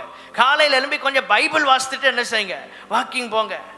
காலையில் எழும்பி ஸ்தோத்திரம், தேவனுக்கு முதலிடம் கொடுத்துட்டு கொஞ்சம் ஜெபம் பண்ணிட்டு அதுக்கப்புறம் ஜிம்முக்கு போறீங்கன்னா போங்க. ஸ்தோத்திரம், காலையில் ஜெபம் பண்ணாமல் எதையும் செய்யாதீங்க. ஒரு ஆமென் சொல்லுங்க. காலையில் ஜெபிக்கிறதுக்கு முன்னால், பைபிளை வாசிக்கிறதுக்கு முன்னால் ஒரு வசனமாவது வாசிக்கணும். வாசிக்கிறதுக்கு முன்னால் எந்த வேலையும் செஞ்சிடாதீங்க. அது நமக்கு ஆசீர்வாதத்தை கொண்டு வராது. சரீர முயற்சி அற்ப பிரயோஜனம் இல்லை. தேவனுடைய பிள்ளைகளே, ஆவியானவர் நம்ம கூடவே இருக்கிறார். நம்மை ஒவ்வொரு நாளும் அவர் பலப்படுத்தி கொண்டே இருக்கிறார். கைகளை உயர்த்தி ஒரு அல்லேலூயா சொல்லலாமா? ஒவ்வொரு நாளும் நம்மை பலப்படுத்தி கொண்டே இருக்கிறார். நமக்கு என்ன தேவையோ அதை கர்த்தர் அற்புதமாக சந்திப்பார். 1 தீமோத்தேயு 4ஆம் அதிகாரம் 8ஆம் வசனம், சரீர முயற்சி அற்ப பிரயோஜனம் உள்ளது. தேவ பக்தியானது இந்த ஜீவனுக்கும் இதற்கு பின்வரும் ஜீவனுக்கும் வாக்குத்தத்தம் உள்ளவைகளாகையால் எல்லாவற்றிலும் பிரயோஜனம் உள்ளது. காலையில் எழும்பி ஜெபிக்கிறீங்க, பைபிளை வாசிக்கிறீங்க, இது இந்த உலகத்துக்கு மட்டும் இல்லையா, நித்தியத்துக்கும் நமக்கு உதவி செய்கிறது என்று சொல்லப்பட்டிருக்கிறது. எல்லாத்துக்கும் பிரயோஜனமா இருக்கும். இதை செய்யுங்க. முதலாவது, நீங்க சரீரத்தை நல்லா கவனிக்கணும், நல்ல எக்ஸசைஸ் பண்ணணும், நல்ல வாக்கிங் போகணும். ஸ்தோத்திரம், சரீரத்தை கவனிங்க, தப்பு இல்லை. ஆனால் அதற்கு முன்னால ஆண்டவர் சமூகத்தில் நிற்கணும். ஒரு அல்லேலூயா சொல்லலாமா? அதுதான் ஆசீர்வாதம். இதெல்லாம் வேண்டான்னு சொல்லலை, தப்பா புரிந்து கொள்ளாதிருங்கள். இதெல்லாம் தேவை. இன்னைக்கு இருக்கிற சூழ்நிலைகளில் எல்லாமே உட்கார்ந்தே வேலை பார்க்குற மாதிரி வந்துருச்சு. அந்த நாட்களில் எல்லாமே உடல் அசைந்து தான் ஒவ்வொரு வேலையும் நடந்து. அப்போ தனியாக நம்ம ஒன்றும் செய்ய வேண்டாம், வாக்கிங்கோ எக்ஸசைஸோ தேவையில்லை. ஆனால் இன்றைய சூழ்நிலைக்கு நமக்கு கண்டிப்பாக என்ன செய்யணும், சரீரத்தை கொஞ்சம் கவனித்து ஆகணும். ஸ்தோத்திரம், சரீரமும் பலன் இருந்தால் தான் ஊழியம் செய்ய முடியும், கர்த்தருக்காக வாழ முடியும். ஆனால் எல்லாத்துக்கும் முன்னால ஃபர்ஸ்ட் ப்ரிஃபரன்ஸ் ஆண்டவருக்கு கொடுங்க. ஒரு அல்லேலூயா சொல்லலாமா? அதைத்தான் பைபிள் நம்ம கற்றுக் கொடுக்கிறது. 86 வயது நிரம்பிய போலிகார்ப் என்று சொல்லக்கூடிய தேவனுடைய மனுஷர், அவர் சிமிர்னா என்ற சபையில் பிஷப்பாக இருந்தார். அவர் வாழ்ந்த நாட்களில் ஆண்டனியஸ் பயஸ் என்று சொல்லக்கூடிய ரோம சக்கரவர்த்தி கிறிஸ்தவர்களை கொடூரமாக துன்பப்படுத்தி கொண்டிருந்தான். அவன் வாழ்ந்த நாட்களில் நிறைய இயற்கை பேரிடர்கள், நேச்சுரல் டிசாஸ்டர் வந்தது, கொள்ளை நோய்கள் வந்தது, ஜனங்கள் கொத்து கொத்தா மறிக்க ஆரம்பிச்சிட்டாங்க. அப்பொழுது அவன் ஒன்றை சொல்லுகிறான், இந்த கிறிஸ்தவர்களால தான் இந்த கொடுமை நடக்கு. ஏன்னா ரோம சக்கரவர்த்தி தான் ஆண்டவன்னு அன்னைக்கு எல்லாரும் சொல்லிட்டு இருந்தாங்க, கடவுளை வணங்குனாங்க. ஆனா அந்த கிறிஸ்தவர்கள் நம்மை வணங்குவதில்லை. ஆகவே இவர்களால தான் இந்த பிரச்சனைன்னு சொல்லி கிறிஸ்தவர்கள் எல்லாம் பிடித்து துன்பப்படுத்துறதுக்கு சட்டம் பிறப்பித்தான். இந்த போலிகார்ப் என்று சொல்லக்கூடிய தேவ மனிதர் தன் மரணத்திற்கு 3 நாட்களுக்கு முன்பாக ஒரு தரிசனம் பார்க்கிறார். அவருடைய தலையணை தீப்பிடித்து எரிந்து கொண்டிருக்கிறது. சபையில் தன்னோடு ஊழியம் செய்கிற தலைவர்கள் சபை மக்களிடத்தில் சொல்றாரு, ஒருவேளை நான் எரித்து கொல்லப்படலாம், என்னுடைய மரணம் இன்ன விதமா இருக்கும், கர்த்தர் எனக்கு வெளிப்படுத்துறாருன்னு சொல்லிட்டார். அதே போல 3 நாட்களுக்கு பிற்பாடு ரோம போர் சேவகர்கள் வந்து அவரை பிடித்து கொண்டு போவதற்கு வீட்டுக்கு வர்றாங்க. அவர் வந்தவர் சொன்னார், எனக்கு ஒரே ஒரு மணி நேரம் டைம் கொடுங்க, உங்க கூட வந்துடுறேன். இவர் மேலே போய் எப்பொழுதும் ஜபிக்கிறது போல 1 மணி நேரம் ஜபம் பண்ணிட்டு கீழே வந்து என்ன நீங்கள் தாராளமாக கொண்டு போங்கிறார். ரோம போர் சேவகர்கள் சொன்னாங்க, ஸ்தோத்திரம் போலிகார்ப், உங்களுக்கு இன்னொரு வாய்ப்பு தரேன், ஸ்தோத்திரம் இன்னொரு வாய்ப்பு தரேன். அவரை பார்த்து சொன்ன வார்த்தை ஆங்கிலத்தில் டினே கிரைஸ்ட் அண்ட் கோ ஹோம் என்று சொன்னார்கள். கிறிஸ்துவை மறுதலித்து விட்டு வீட்டுக்கு போ, விட்டுறோம். ஐயா உங்களை பார்க்குற பாவமாக இருக்குது, 86 வயது, உங்களை கொள்ளைக்கு எங்களுக்கு மனசு இல்லை, தயவு செய்து கிறிஸ்துவ மறுதலிச்சுட்டு வீட்டுக்கு போங்க. அவர் சொன்னார், ஐ கேனாட் டினே, என்னால் மறுதலிக்க முடியாது, மறுதலிக்க மாட்டேன், இல்லை மறுதலிக்க முடியாதுங்க. எவ்வளோ சொன்னாங்க கேட்கல. அவரை வாகனத்தில் ஏற்றி கொண்டு ஒரு அரங்கத்துக்கு கொண்டு போகிறாங்க, பெரிய விளையாட்டு அரங்கம். அங்கே கொண்டு போன போது மறுபடியும் கேட்குறாங்க, இன்னும் ஒரே ஒரு சான்ஸ் தர்றேன், ரோமனே ஆண்டவன், ஸ்தோத்திர ரோம சக்கரவர்த்தி ஆண்டவன் சொல்லிட்டு போயிருங்க, டினே கிரைஸ்ட் அண்ட் கோ ஹோம் என்று சொல்ல போர் சேவர்கள் சொல்றாங்க. மறுபடியும் சொல்றாரு, ஐ கேனாட் டினே. கோபத்தில் இவரை எட்டி உதைத்து வாகனத்திலிருந்து கீழே மிதித்து தள்ளுறாங்க, அரங்கத்தில் விழுந்தாரு. 86 வயது நிரம்பிய ஊழியக்காரர். அவர் சொன்ன வார்த்தை, 86 வருடங்கள் என் வாழ்க்கையில் எந்த தீமையும் செய்யாம நன்மையை மாத்திரம் செய்த என் இயேசுவை என்னால் எப்படி மறுதலிக்க முடியும்? இன்றைக்கு எத்தனை பேர் சொல்ல விரும்புறீங்க, இத்தனை ஆண்டுகள் என் வாழ்க்கையில ஒரு தீமை கூட செய்யாமல் எனக்கு நன்மை மாத்திரம் செய்த என் இயேசுவை என்னால் எப்படி மறுதலிக்க முடியும்? இந்த இயேசுவின் அன்பை விட்டு என்னால் எப்படி செல்ல முடியும்? 86 வயது நிரம்பி அந்த ஊழியக்காரர் உதைத்து கீழே தள்ளப்பட்டார். அப்பொழுது பரலோகத்திலிருந்து ஒரு சத்தம் வந்தது. சரித்திரம் சொல்லுகிறது, அரங்கத்திலிருந்து அத்தனை பேருக்கும் அந்த சத்தம் கேட்டது, போலிகார் தைரியமாயிரு, பலனாயிரு. இந்த நாளிலே மகிமையின் பிரசன்னமாகுதலை அனுபவிக்க சந்திக்க எதிர்பார்த்திருக்கிற இந்த சபைக்கும் இதே வார்த்தையை சொல்லி முடிக்கிறேன், தைரியமாயிருங்கள், பலனாயிருங்கள். என்ன வந்தாலும் என்ன நடந்தாலும் தைரியமாயிருங்கள், பலனாயிருங்கள் என்கிற சத்தத்தை கேட்ட போலிகார் தைரியம் அடைந்து பலன் அடைந்து என்னனாலும் செய்ய கிறிஸ்துவுக்காக நான் எதையும் தாங்குவதற்கு ஆயத்தம், என்னால் மறுதலிக்க முடியாது. அவரை கொண்டு போய் ஒரு கம்பத்தில் கட்டி தீயிட்டு கொளுத்துறாங்க, தீ பிடிக்க மாட்டேங்கி. ஒரு போர் சேவகன் ஈட்டினால குத்துறான், ரத்தம் வெளியே வந்து ஜீவனை விடுறாரு, எரித்து கொல்லப்படுகிறார். தேவனுடைய பிள்ளைகளே, எத்தனையோ பரிசுத்தவான்கள் ரத்தம் சிந்திந்த இயேசுவுக்காக, எதற்காக? மகிமையின் பிரசன்னமாகுதலை அவர்கள் அனுபவிப்பதற்காக, ஆண்டவரை சந்திப்பதற்காக தங்கள் ஜீவனையும் தியாகமாய் இந்த தேசத்திலே உலகத்தின் பல பாகங்களிலே தங்கள் ஜீவனையும் தியாகமாய் கொடுத்தார்களே. அப்படிப்பட்ட இந்த மண்ணிலே வாழ்ந்து கர்த்தர் கர்த்தரை ஆராதிக்கிற நமக்குள் ஒரு வைராக்கியம் வருவதாக. எந்த சூழ்நிலையிலும் நான் உம்முடைய ஊழியத்தை விடமாட்டேன், எந்த சூழ்நிலையிலும் சபையை விடமாட்டேன், எந்த சூழ்நிலையிலும் உம்மை ஆராதிப்பதை விடமாட்டேன் ஆண்டவரே. ஹல்லேலூயா. கர்த்தர் இன்றைக்கு உங்களை பார்த்து சொல்லுகிற வார்த்தை, தைரியமாயிருங்கள், பலனாயிருங்கள். கரங்களை உயர்த்தி எல்லாரும் சொல்வோமா? தைரியமாய் இருப்போம், பலனாயிருப்போம். இரட்சகர் இயேசு வரப்போகிறார். எல்லாரும் இருக்கிற இடத்தில் எழுந்து நின்று